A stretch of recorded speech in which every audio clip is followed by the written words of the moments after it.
Welcome back, everyone, to Slam Dunk Playing in a Pandemic. Well, gone are the days of wagering on table tennis overseas. With the return of major sports comes the return of sports betting. DraftKings, which marks the NFL as a key revenue driver, is offering up $1 million prize pool with free entry. And for more on this and other enticing offerings from the company, I'm joined by DraftKings co-founder and CEO, Jason Robbins. Jason, always good to see you, especially today for this special show. Anyone with a TV and a pulse has seen these DraftKings advertisements pop up in conjunction with the start of the NFL season. How is your company reaching potential customers that otherwise aren't the most frequent sports bettors? Well, you actually just touched on in the intro one of the things we're doing. We have a free Survivor pool. I think a lot of people are pretty familiar with Survivor. It's simple. You pick a team each week, and if they win, you survive, and if they don't, you're out. And that itself has $1 million top prize. But actually, the draw here is even if you're pretty unfamiliar with playing and it's new to you, just for entering, you get a free prize ranging anywhere from $5,000 to $25,000. And then everybody entering will be entered in to win the $1 million golden ticket prize. So that's just for entering, and it's free, totally free to enter. All you got to do is sign up. You don't even have to be in a sports betting state. You could be anywhere, and you can sign up and you can play. And hopefully, we'll see somebody win that $1 million pretty soon. I'm sure a lot of people sitting at home think, well, I could make $1 million in the stock market, or I could make $1 million on DraftKings. Let's talk about the kinds of bets that you've seen people make in the wake of the pandemic, given the nature of sports these days. Have those changed at all?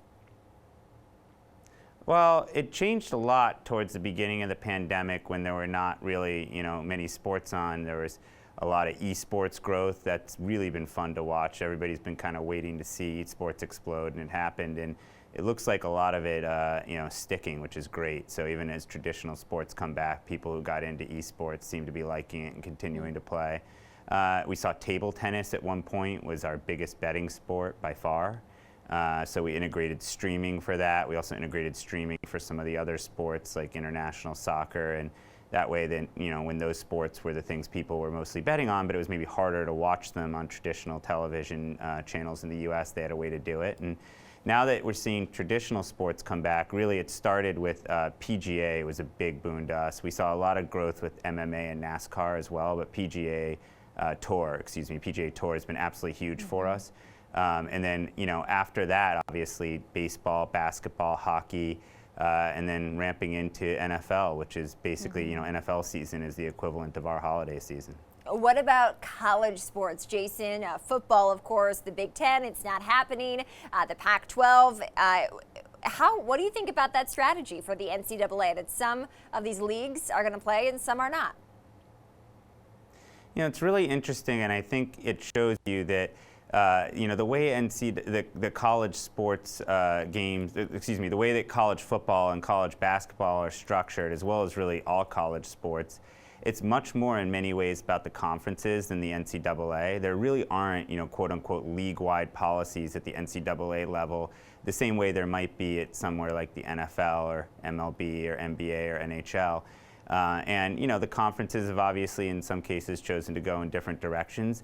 Out of prudence, we took all college sport revenue out of our forecast in terms of where we have guided the rest of the year. So, we weren't counting on any games, and looks like we have a nice slate of them this Saturday. So hopefully if that continues, we'll have some upside there. But really, more than anything, we're just happy to see that people are playing, and hopefully they'll be able to do so in a safe way, because I think it's really important for the country to see sports go well. I think, even beyond just wanting to watch sports, people view it as like almost a litmus test of how prepared we are as a country to handle whatever is coming up. And I think if they see the sports leagues and college sports all do well, then I think everybody gains that much more confidence that we're moving in the right direction as a country and as a world.